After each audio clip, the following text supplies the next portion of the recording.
On commence avec du sport, Thomas. Et un journal brésilien a révélé les caprices des équipes nationales pour la Coupe du Monde. On apprend notamment que la France veut une salle de loisirs avec des jeux vidéo. Bah c'est bien, comme ça ils pourront quand même gagner quelques matchs pendant leur séjour au Brésil. Enfin, s'ils mettent la difficulté sur amateur.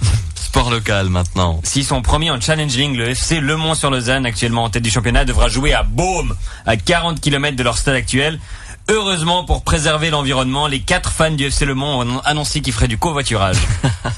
Le pape François a vu un de ses discours perturbés avant-hier. Oui, un ballon rose est venu obstruer son visage, provoquant une éclipse papale et une image cocasse qui a fait le tour du monde. Ça a mis du temps, mais je comprends maintenant pourquoi Jean-Paul II et Benoît XVI étaient contre les capotes. Aux États-Unis, une grand-mère possédait 240 chats chez elle. Oui, elle s'est fait retirer par la justice. Paraît que l'appartement de la vieille était plein d'urine et de poils. Mais bon, ça c'est aussi le cas pour les vieilles dames qui ont pas de chat. Donc... Fait divers aux USA. Oui, une Américaine a été arrêtée avec un revolver volé dissimulé dans ses parties intimes. Le propriétaire a souhaité récupérer le revolver une fois qu'il serait bien lavé, vu où il avait été. Je veux bien le pistolet aussi et pas besoin de le nettoyer, a déclaré DSK.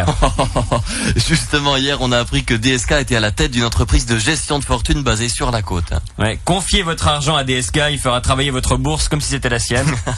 Et puis de bonnes nouvelles pour les fans de Koh-Lanta. Koh-Lanta revient, Jonas, et on en sait désormais un peu plus. Selon Téléstar, plusieurs anciens candidats seront à nouveau de la partie, mais on ne sait pas encore lesquels. Bon, on sait déjà qu'il y en a au moins un qui sera pas. Voilà.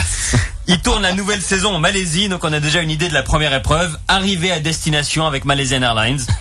La RTS a été interdite de diffuser de nouvelles informations sur Giroud 20. Apparemment, dans le reportage, il y avait un peu de vrai, un peu de faux, un peu comme dans le fondant de Giroud.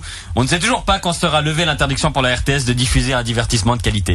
En Chine, une loi particulière vient d'être votée. Dans la province du Xinjiang, il existe désormais des primes à la dénonciation des hommes qui se laissent pousser la barbe. Une pratique désormais illégale là-bas. Mais bon, c'est pas facile d'obtenir la prime. Tu dois trouver un barbu, appeler la police et lui confisquer son rasoir jusqu'à qu'ils arrivent. Nouvelle scientifique pour terminer. Des chercheurs ont découvert des spermatozoïdes vieux de 17 millions d'années. Félicitations Pierre, je suis content que tu arrives à maintenir une vie sexuelle à ton âge.